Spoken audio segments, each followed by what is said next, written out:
what I was seeing with clients is that they would be with someone that, and even though they knew that maybe this person wasn't the right person for them, or it was emotionally abusive or damaging in some way, it was so difficult for them to let go of this person. And even when they did, for them to let go of thinking about this person who they had ended the relationship with or who had ended the relationship with them. This is episode number 595 with Michelle Skeen. We're going to be talking about staying away from toxic relationships and trauma bonds. Such an important conversation. Can't wait to talk to Michelle. But before I bring her on, I just wanted to say hi. I'm Sandy Weiner. Welcome back to Last First Date Radio, where we believe it is never too late to go on your last first date. And to support you, I've written 2 books, working on my third. The first book is Becoming a Woman of Value: How to Thrive in Life and Love. And this book I wrote because I had to learn a lot of these things along the way to owning my value, knowing how to show up in the world and be proud of who I was. And so I wanted to teach those things to others. The second book is called Choice Points in Dating. This is more of a how-to book on how to think about dating, how to think about which partner is the right partner for you, how to do online dating, how to do offline dating, how to know when to stay, when to go. It's really just a primer on all aspects of dating because we are always a choice. And I think a lot of us feel that we are not. So you can find both of these books on Amazon for Kindle or paperback. Every week I share a tip on becoming a woman of value. And this is step 2, which is create a life that energizes you and fills you up. So many of us are living somebody else's life that does not energize us, that we're drained by. And one of the ways that I like to look at life is to look at our choices and ask ourselves, does this energize me? Does it fill me up or does it drain me?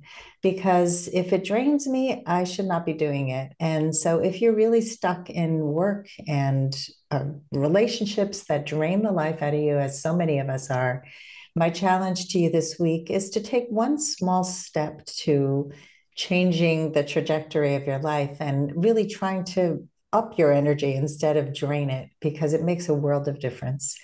Before I bring Michelle onto the podcast, I just wanted to remind anybody who is not yet a member of my Facebook group to please join us. It's called Your Last First Date, and it is a group for women over 40 who are looking to go on their last first date, but it is a place of support, which is so unlike most Facebook groups for single people.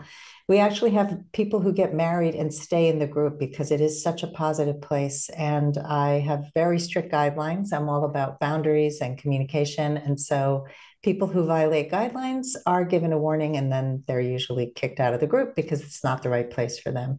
So if you're looking for a group that really supports you, come and join us at Your Last First Date. And now for my guest, Dr. Michelle Skeen. She has a doctorate in clinical psychology, and she just shared that she also just got her MFA in writing. She's writing a novel, which is so cool. She's the author of 8 books, and her latest book is called Why Can't I Let You Go? And that's what we'll be discussing today. Her books are designed to enhance relationships by emphasizing the importance of identifying core beliefs that are keeping you stuck in limited thinking and unhelpful behavior patterns. She also helps people with useful tools like focusing on your values, mindfulness, self-compassion, effective communication, and conflict resolution skills. Welcome to the podcast. Thanks for having me. It's great to be here. I loved hearing your tip, and I think it ties in really well with the contents of my latest book, Why Can't I Let You Go? In that, these relationships that we're talking about, trauma bonds and toxic relationships, are so draining. And sometimes we don't realize how much this relationship is draining us because we're so in it. So true. I think it's really hard to see when you're in it. I remember my son many years ago was in a really toxic relationship, and right away when he started telling me about her, I said, "Oh my God, there's so many red flags, so many red flags." And he said, "No, everybody's got problems." I said, "No, these are red flags. These are like runaway red flags." And he said, "Oh, but she's great. You don't know." And of course, he got himself into it really bad. And it took Mm. a very long time for him to heal. And that's the problem. So tell us a little bit about why you wrote this book. I mean, obviously, there is a problem here to deal with. And Yeah. tell us a little bit more about what it's about. What led to this book is I wrote a book in 2014 called Love Me, Don't Leave Me: Overcoming Fear of Abandonment. And that book has now been published in 10 countries, and it continues to be, um, very successful in that almost everyone has a fear of abandonment. And what I found working with my clients who all were coming to me because they had read this book and they wanted to do additional work was that often because of that fear, the fear of abandonment, which is a core belief, in the book, I have 7 core beliefs that I explain, and the reader takes an assessment to determine which ones are relevant for them. That they lead to us picking people and being in if we don't bring awareness to them, they lead to us picking people and staying in relationships because we're being drawn to them because of our core beliefs. There's someone who is familiar to us from the past. What I was seeing with clients is that they would be with someone that, and even though they knew that maybe this person wasn't the right person for them, or it was emotionally abusive or damaging in some way, it was so difficult for them to let go of this person. And even when they did, for them to let go of thinking about this person who they had ended the relationship with or who had ended the relationship with them. And understanding why we get stuck is really important. And to that end, the first several chapters of the book help the reader bring awareness to what their attachment style is, what their temperament is, and what their core beliefs are. So it's really, we're trying to get them to have a deeper knowledge about themselves and what's driving them unconsciously. Once you bring that to conscious awareness, as you probably know, it's, you know, it empowers you, so at least you understand why it's happening. It doesn't always stop you from making that choice, but it's the next step to you getting there. Awareness is always the first step. And it's interesting that the fear of abandonment was the gateway to these toxic relationships that people fear leaving, and then helping people understand why they do get so stuck. It's such a common issue, and I think anybody listening, if they feel bad about themselves because they've gotten into these relationships, or they're still obsessing about the one that they left and can't stop thinking about them, having information, understanding yourself, your temperament, your attachment style is so important, because then you can do something about it. And I think instead of going to a place of shame of why did I do this, go to a place of empowerment and how to do better. Yeah, and self-compassion. Look,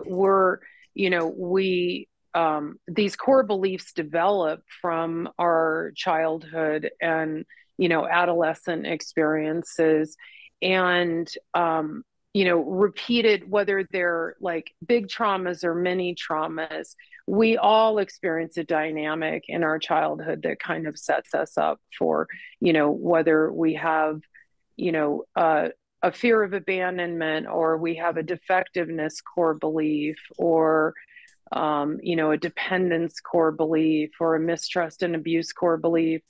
There are you have takeaways that you carry in there, but the way that we behave in our childhood in order to not be abandoned, because when we're young, we're very vulnerable. So we try to make the best of the situation, that those behaviors in adulthood no longer serve us. But it's difficult to break behavioral patterns. We all know that. You know, how many great books are about habits and behaviors that are so automatic that it's difficult to break them. But understanding why you have them and why you're carrying this pain with you, and getting involved with someone who is reinforcing that pain, reinforcing those beliefs, who's really keeping you stuck. And I'm sure you see this with your clients too, right? I'm wondering if you can share some of the coping skills that don't serve us the way we behave when we're younger. I mean, I know that a lot of sabotaging behaviors start in childhood where maybe we become hypervigilant or we become controlling, or people pleasing is a big one. Yep. What are some of the ways that we behave as children that don't serve us in these relationships as adults? Yeah, I think that, like you said, people pleasing, that tends to be a really big thing for my female clients. I think it's a bit of a female thing. I think it's a bit of a gender thing, Hmm. not always. But I also think that, if you're a child and you're trying to avoid getting in trouble or being the person who gets yelled at or reprimanded, you're trying to make this person happy. And, whether it's your mother, your father, a sibling, whatever the dynamic is. And there are some really great stories in Why Can't I Let You Go that give examples of what these childhood dynamics might look like and how they can carry into adulthood. So the people pleasing, I think the trying to be controlling of a situation, I think not being not being skilled at setting boundaries. I think that's a really big one. And I'm sure you emphasize that in your work. What I see a lot in my practice is that communicating boundaries for someone who has a fear of abandonment feels very, very rejecting. And also, then they fear that the person will abandon them because they don't want the boundary. So often what happens is they don't set the boundary early enough, and then by the time they get pushed to set the boundary, it's not delivered well. And so it's also a communication issue. Do you see that a lot as well? Is this Yeah, I mean, resonating with you? absolutely. I'm nodding here. There are, first of all, people don't have the words, and so they Right. think it's going to come out mean or as a command, and they don't want to come across that way. So they say nothing, and Mm-hmm. then it builds and builds and builds, and they feel terrible, and then it becomes much harder. And yeah, so knowing how to speak up, knowing how to first understand what's important to you and why. So, those core values that we are protecting with boundaries, knowing what we're protecting and knowing how to have the language for boundaries is so important. So, a lot of the work I do with clients in the beginning is a lot of what we're talking about, but identifying who are you at your core, what is really important to you, and how do you have the language to say, I don't have sex without monogamy. I need to see STD results before having sex. And if a Right. person says no, then well, goodbye. It's like Yeah. even as simple as I like to get on a phone call before meeting for the Mm-hmm. first time and somebody pushes back. Well, if you keep pushing back and pushing back, this is not the right relationship. And so it's so important to know this stuff from the Mm-hmm. start, because you do find out somebody's character. You do find out whether they're right for you or wrong for you. But if you don't have that feeling of self-worth and you think this is the last person to walk the planet and oh my God, I'm so lucky to be Yeah. chosen. So yeah, what are some of the reasons you've seen? Well, before we do that, I would love to first define how you see what is a toxic relationship and what is a trauma bond. Quickly, I just want to say that, to your point, a lot of people don't want to hear the no. And so they don't want to set that boundary that might result in the other person saying no, because no feels really rejecting. Mm-hmm. So I think in terms of, well, the trauma bond is really is specifically about being in a relationship with a person who is very similar and engages in behavior like the individual who traumatized you. So this is someone who is very familiar to you, though.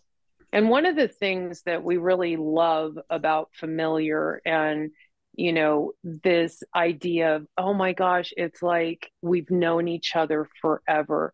That sounds really wonderful on the face of it, but there's also bad familiar, and bad familiar is like, I know this person. Well, you know this person because it's the reiteration of a person who was in your life or might still be in your life in a different type of relationship. Like it could be a parent or a sibling or a friend or a former relationship who is engaging in very similar behaviors. What do we like about that? We know what to expect. We love certainty, and the certainty is really feels initially very comforting. We know how to behave, but here we are engaging in behaviors that are also unhealthy, right? That aren't the best versions of ourselves, that aren't value driven behaviors. They're core belief driven behaviors. This person does not make you feel good about yourself. It may come in the form of them belittling you or controlling you or making you feel less than in some way that makes you feel like you need them. I think toxic relationships are just a, trauma bond light in a way, um, they're you're engaging in behave both people are look, this isn't like I'm a victim, I'm in this trauma bond, I don't do anything wrong, my partner is the one who does all of these awful things. It's mutual in that you're a trauma bond takes us back to that behavior that we engaged in the years that we experience the trauma or the year we experience the trauma. It's not value driven behavior. So we're not, a significant part of this book is not just recognizing who would be a trauma bond for you, because all of these people, as I'm sure you experience with your clients, can look very different. Oh, he's nothing like that awful guy I went out with. This guy is, he's in finance. He, has a really good family. He has blonde hair. He doesn't have dark hair. Whatever it is, right? It can look like such a different person, but actually be the same person. So it could be something like, once you bring it to awareness, it could be like, oh my God, that I'm seeing, like, I've been dating my dad in like four different iterations of my dad or five different iterations of my mom. Like, this is crazy because you're behaving in the same way that you did then. And so what I was starting to say is a big part of the book is, how are you behaving that you need to change? Right. And so that's why their first, a big part of it is we have to be in the moment, because if you feel transported back to another time when you meet someone, then that's probably a sign. If you can stay in the moment, you can see the difference between what is in the here and now for you and what is in the past when your core beliefs got formed and you experienced trauma, whatever it was, right? And then another big piece is, of course, self compassion, right? I mean, this is all of this that you developed during your formative years is not your fault. And you didn't have control then. You have some control now, and you can make different choices, which is something that you were referencing about one of your books. We have choices. And I think, but understanding that we have choices now, okay, wow, I have more power than I thought I had, you know. Yeah. And then another piece is identifying your values and looking at the difference between core belief driven behaviors, which are the unhelpful ones, and value driven behaviors, which are the helpful ones. And the way that our core driven beliefs reinforce these unhelpful or these, trauma bonds and toxic relationships because we're engaging in ways that perpetuate our trauma. And in the value driven behavior, it can be really uncomfortable because it's super different. Another big piece is understanding the difference between like high activation or intensity versus intimacy. It's very different.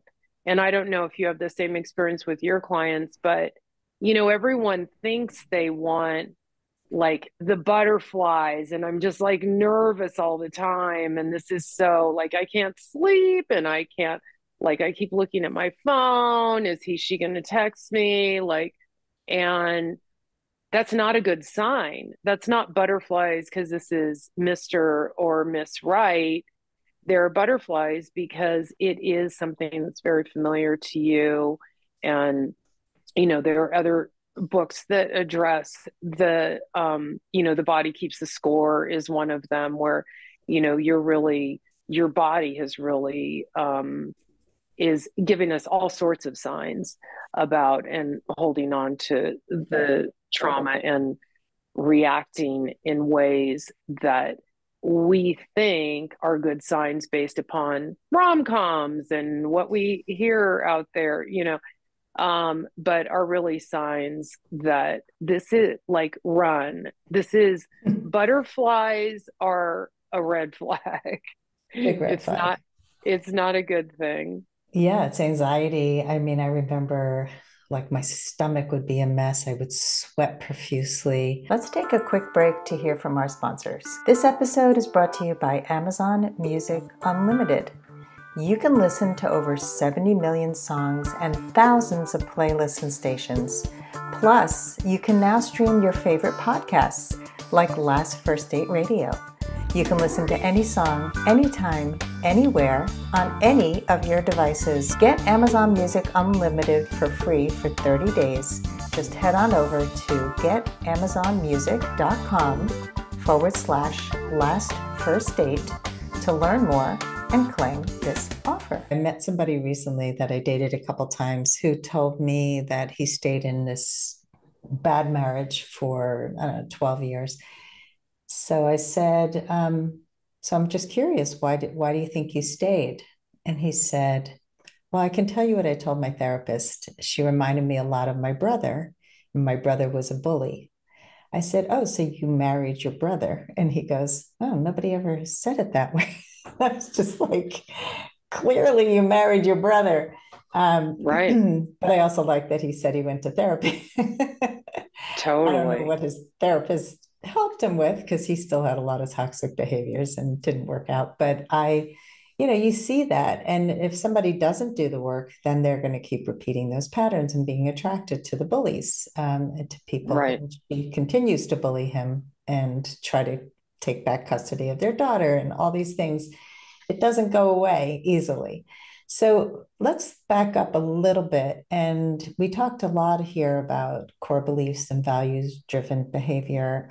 You started to name some of the core beliefs that keep us in these Yeah. relationships? And you said there were seven of them. Can you name them? I just think it's really important. Yeah, absolutely. So this is based on schema therapy, which Hmm. I've used this framework for a long time.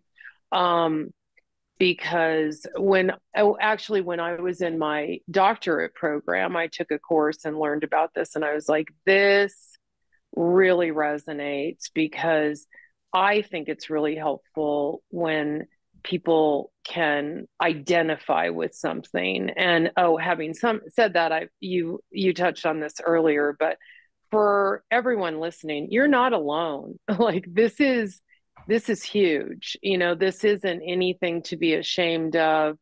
This is a reality of being a human being and being around other human beings. But the primary one, I mean, it's not primary, but the one that I dealt with extensively is the abandonment core belief. And again, in the book, Why Can't I Let You Go? There are examples of combinations of core beliefs and what those look like as they play out in the life of someone and how they might get formed. So it could be a one time trauma where, the abandonment core belief could be a one time, my dad died, or the story in the book is that this guy's brother died. Um, and also to be clear, the reason that I use the attachment style, the temperament, and the core belief is that I don't think just understanding your attachment style is enough. I think it's helpful, but I'm hearing so much about attachment now, and I think that's been big, and that's fine. But we're more complex than that. Hmm. That's one thing, but just saying like I have an insecure attachment, so this is the way I'm going to be in a relationship, or he's avoidant and it's never going to work, whatever it is. So I kind of I think that in this book, it just gives there's more nuance to it than this is just it. Hmm. Um, because it plays out differently depending upon your core beliefs and your temperament. Um, but anyway, so there's abandonment. The abandonment core belief is formed as the result of physical or emotional loss, a lack of emotional support or connection, or an unstable or unreliable environment. Mistrust and abuse, childhood experiences that involve abuse, verbal, physical, or sexual, could be betrayal, humiliation, or manipulation. Um, form this core belief, or the person with the core belief expects others to hurt, abuse, humiliate, cheat, lie, manipulate, or take advantage of them. Emotional deprivation is a really big one as well. Um, and this core belief results from others not adequately meeting the child's emotional needs. There are three forms of emotional deprivation of nurturance, the absence of attention, affection, warmth, or companionship. Deprivation of empathy, the absence of understanding, listening, self disclosure, mutual sharing of feelings with others, and deprivation of protection, the absence of strength, direction, or guidance from others. Defectiveness core belief, this is another big one with a lot of my clients. So if the other person sees that there's anything wrong with them, that they'll abandon them. Abandonment and defectiveness are often tied together. And this core belief develops when the child is made to feel like they are defective, bad, unwanted, or inferior in important ways, or that others would find them unlovable if their flaws were exposed. Um, the flaws may be private, like feeling unworthy of love or private sexual desires, or public, such as a physical characteristic or behavior that makes a person feel self conscious. And then there's dependence core belief, um, which plays out a lot. I think it's present a lot in these trauma bonds and toxic relationships. And this core belief develops when a person is made to feel that they're incapable or helpless and require significant assistance from others, or that they cannot survive without a specific person, or both. And I think that in some ways, for some people in these trauma bonds and toxic relationships, it may not even start off where the person has this dependence core belief, but it could be that the toxic person makes them feel as if they won't be able to get by, creates a dependence, um, that the in the other person, so that they won't be left. Failure is the sixth core belief, and this makes a person feel like they're inadequate or incompetent and will ultimately fail. When they compare themselves to others, they feel like a failure. Any successes make them feel like an imposter. And then finally, the subjugation core belief. And this is that the other person needs to meet the needs, that the person needs to meet the needs of others at the expense of their own needs to avoid real or perceived consequences. It often results in the person surrendering control to others due to real or perceived coercion. Wow, I'm listening to each one of these and feeling where they lie in me. I think for me, I grew up definitely with emotional deprivation. I think that's a really Yeah. common one. And Yeah. so many of us are not valued for ourselves, for who we are, but for what we do. And that leads to a lot of overdoing it in relationships where you have to prove yourself and make the 10 Right. course meal for somebody who has not earned it at all. And yeah, so all of these resonate. And I'm thinking about several of my clients who have come to me with many of these. So it's really helpful. I remember hearing a podcast on schema therapy and going, wow, this is really cool. I really like this. Yeah. And I agree with you about the attachment theory and the attachment styles. That first of all, I don't think people understand them that well. And there's a lot of kind of armchair therapy where people are trying to understand themselves. But I had a client who knew his Myers-Briggs and became obsessed with that. And I said, you are more than what Mm-hmm. somebody is classifying as your Myers-Briggs style. If you just limit yourself to, I'm an introvert, so I will always be shy and I will not be, comfortable meeting people. It limits you. It's so like, let's take introversion. I'm an introvert, but I'm also probably more of an ambivert, but I don't let it limit me. And I think if you understand that okay, I need quiet to recharge. So I can then communicate that to a partner and not become completely drained when I Yeah. go away for the weekend with somebody. So it's finding those strategies to work with the past, to work with what your personality, your temperament. I'd love to hear a little more about that from you. First, I want to say, to your point, I think that, again, this is all this self knowledge that's so important, but then hold it loosely. Like, you don't have to stand solid in, I'm this person who fears abandonment. Understanding what's at play so that you can monitor your behavior in relation to that, your when you get triggered, um and that fear comes up in a really big way. Are you reacting emotionally? That's the unhelpful behavior that we referred to earlier.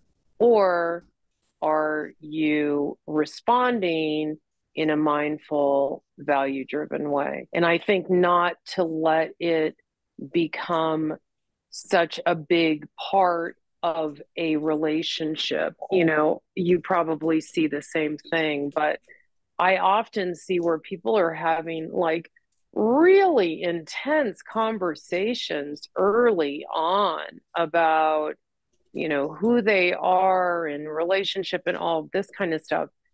When's the honeymoon fit? When are you having fun? Like, are you guys laughing together? Are you having a good time? Like, or is this all just this intensity of, because I think there's also that drive, then there's that drive to get to like really know who the other person is, or let them know who you are.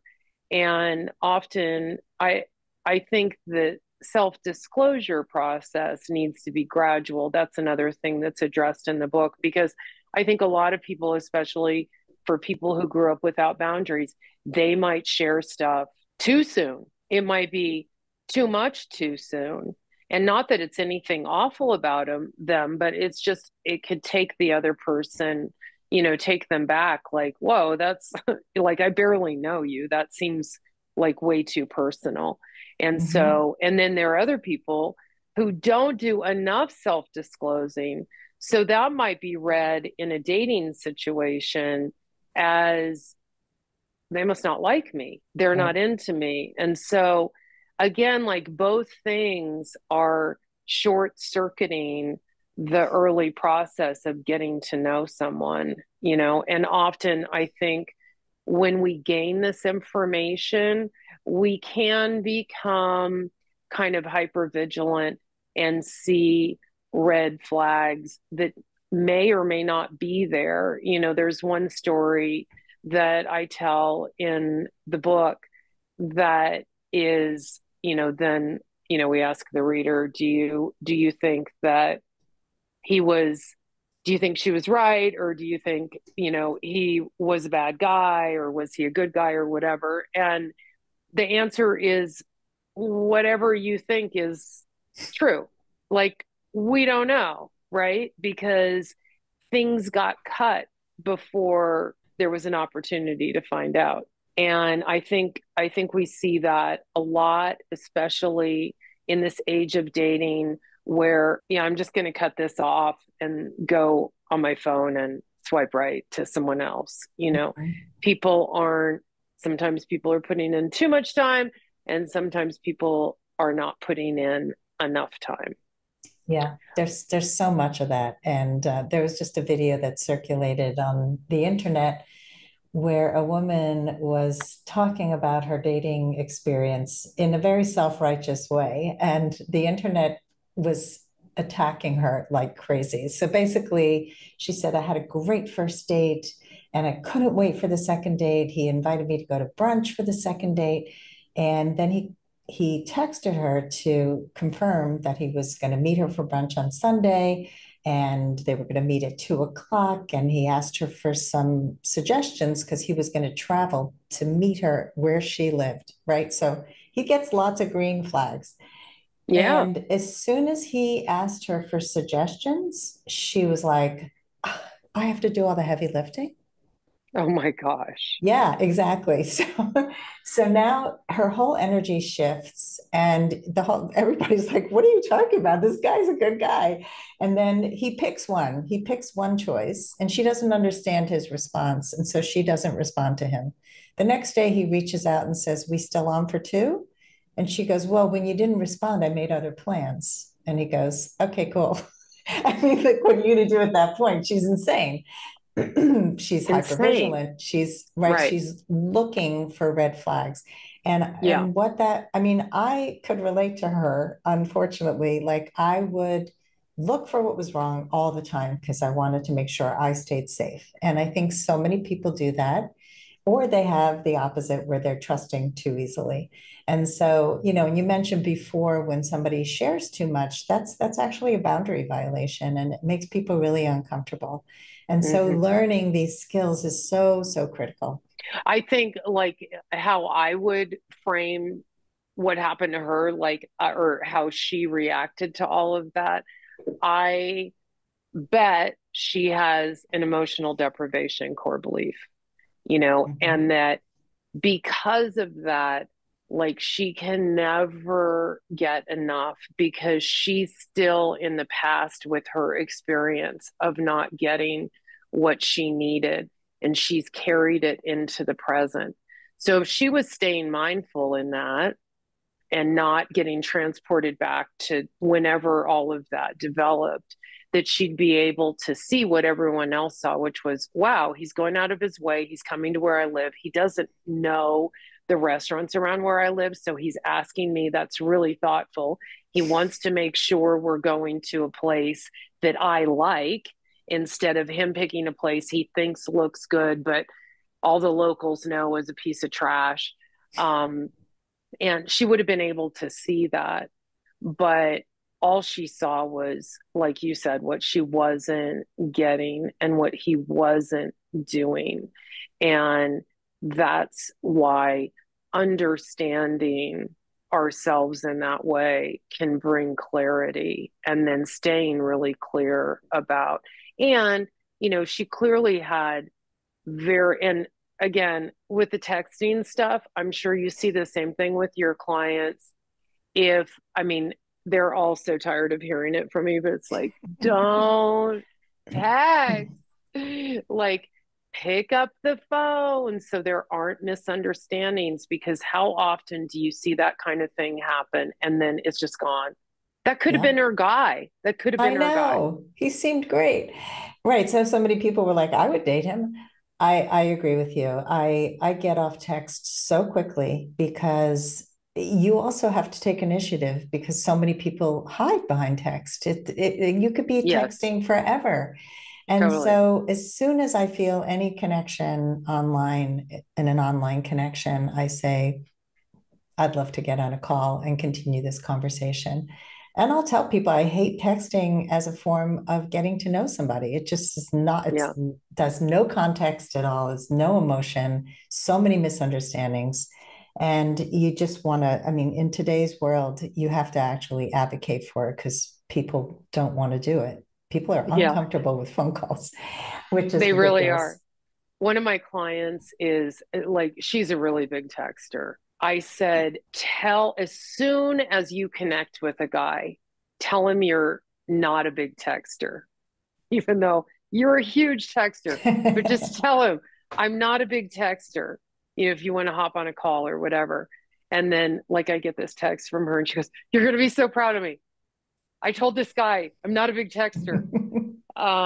So, baby steps. But I think that, and look, it's not just my clients, it's everyone. It's, but what I try and say, and that story you're telling, it falls a little bit into this category, although I think she could have hopped on a call. But logistics, great, text about logistics, but not about getting to know you. I'm texting you about, well, if someone's asking you, like, oh, well, are you close to your family, like, where do your parents live and stuff, like, what? That's not a text. No. I mean, I don't even do that catch up stuff with my friends like that. It's like, we'll text to say, when can you hop on a call, right? Yep. So we can catch up. Like, we're going to sit there and, you know, speak into a phone, or, to create a text or type it out. I mean, it's crazy. It is Um, crazy. I want to get back to what you asked me, which was about temperament. I ended up using a temperament model that was developed in 1996 by Chess and Thomas, which I really loved, and I had never seen it before. And I developed a Likert scale for it. And what they did is they broke. I thought this was so brilliant. Um, I'll be interested to hear your feedback on this. Um, so they use 9 different measures. So the first one is activity level. And then we have that on a Likert scale, like 1 is low energy, 5 is energetic. And then we have distractibility. 1 is easily distracted, 5 is able to maintain focus. Response: 1 is remain calm, 5 is respond intensely. The 4th is rhythmicity and regularity. 1 is unstructured and no routine, and 5 is structured and routine. 5 is sensory sensitivity. 1 is don't react to changing stimuli, and 5 on the Likert scale is react strongly to changing stimuli. 6 is response to new things. 1 is withdraw when faced with a problem. 5 is address the problem head on. 7 is ability to adapt. 1 is difficulty adapting to new situations. 5 is embrace new situations. 8 is attention span. 1 on the Likert scale is lose interest quickly. 5 is able to focus for extended periods of time. And finally, disposition. 1 on the Likert scale is more prone to a sad mood, and 5 is more prone to a happy mood. And so then there are stories throughout the book. Like there are 3 people who we use in the beginning to be kind of like character studies where you can see how they react to certain in intimate relationship dynamic based on their core beliefs, their attachment style, and their temperament. So it's not just like, I don't know about the temperament stuff that you've seen before, but I feel like it's always been either the highly sensitive person, or it might just be like, oh, you're stubborn. You know, we think about it like you're stubborn or you're easygoing. But this really did it in a very simple way, but really got to the complexity of what our temperaments are and how that changes the way that we behave in certain situations.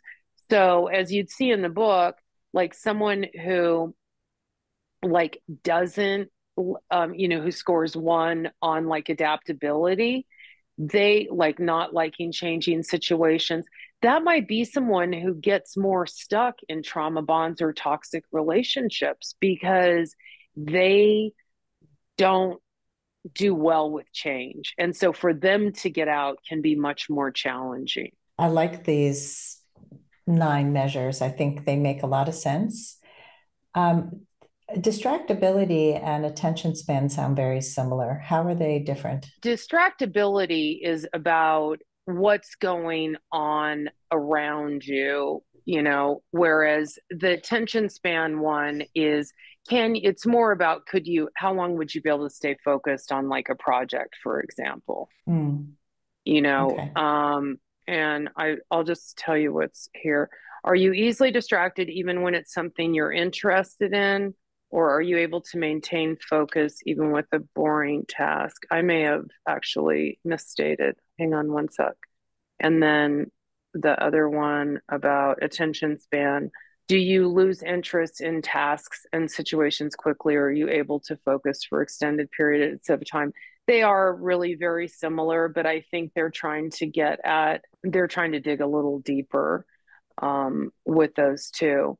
And you could also like not be easily distracted, but also not have the ability to focus really well.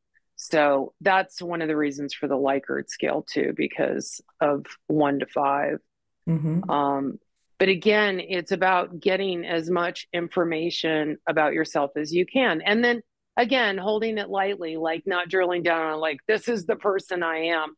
It's more about, this is what I'm working with, you know, this Right. is what I need to overcome. This is how I need to get out of my comfort zone.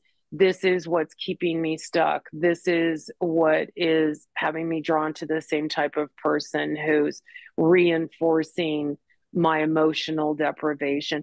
You know, that woman who, the example you gave, she's probably has a tendency to actually get into relationships with someone who with more toxic types who maybe do that love bombing in the beginning where she's like, because I've seen this so much, oh my God, like I'm just getting everything I ever wanted, you know, this is so amazing, only to then understand or not ever really understand why the relationship turned sour and why suddenly she's walking on eggshells because this person is using it as a way to control her, Yeah, for or sure. why he unceremoniously, you know, dumped her.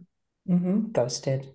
I mean, people Yeah, who don't have the courage or the skills to really speak what's really going on for them, and then all of a sudden you're blindsided because this person just abandoned you. Uh, totally. yeah, I think that, what's interesting about the temperament is I think people don't always consider it. And when you're spending day after day, all day, sometimes with somebody, your temperament really matters. And I know somebody who got married after a very short courtship and did not realize how ADD her husband was, and it was affecting a lot of things. His activity level was low. He forgot things. His distractibility was high. He would go food shopping and just make a decision that he didn't really need to get the things on the list. He would find other things, and she'd be like, "I was trying to cook something," and Oh so my it gosh. right, it affects the day to day. I dated somebody like that once who it became a real issue for us. I mean, I'm very much a systems person. I like to be organized. I like to have predictability in my life, and Yeah. yeah, with room for spontaneity, but there has to be some structure. And so with this woman, she's actually got him to see an ADD coach, and they're working on it. And the good thing is he has a growth mindset. And I think a lot of these things fall under response to new things, falls under growth mindset. And um, some of the ability to adapt falls under growth mindset. If you are a person who can accept feedback, who can admit when you're wrong, who can work through conflict, a lot of these things matter less. I'm Yeah. curious to hear what you have to say about that. Yeah. I mean, I agree. I, I think that people are quitting too quickly these days because they feel like there are options, and yet the type of people that we're talking about are really that they're they're not quitting what's unhealthy for them, right? Because it's so much more difficult. But I like what the woman you're talking about did, where, they discussed that this is a problem. Like, how can we workshop this, right? And part of that is, how are you communicating it? Are you making this person feel like they're defective? Are you making them feel deeply flawed because they do that? Or are you loving them and wanting to help them change in this way? In these trauma bonds and toxic relationships, what I see is that people who are stuck in these tend to give a lot of chances to the toxic person, and, really want to believe the promises. And there is some history behind that, in that, I'll give an example of someone who as a child, their parent was an alcoholic. And what that looked like was some bad behavior on the part of the parent, some, times of going away to rehabilitate and coming back, lots of promises of, I'll do better and come back. And as a child, when you're experiencing that, you're hanging on all of that. This is your parent. I mean, you want to believe that. You need to believe that. It's it's part of what you imagine as you surviving in this world. But as an adult, you don't need to believe repeated patterns. You don't need to believe that this guy who is or woman who's apologizing for the 10th time for a behavior that they've inflicted on you. You have to set a boundary and say, no, this isn't, you keep doing this to me. It's not okay. And I'm done. But this is where the sticking happens, because if you're not aware of why that's your tendency, why that automatic behavior exists for you, then you're going to keep doing it. But once you recognize, oh my God, that reminds me of the dynamic with my dad, I can't do this. Mm-hmm. Like, that was so awful for me. He was always making promises and always breaking them. Yeah. And I was always getting hurt and I was always forgiving it. Yeah. And So to painful. recognize that you don't need to endure that pain anymore. There are solutions for you and they're within you.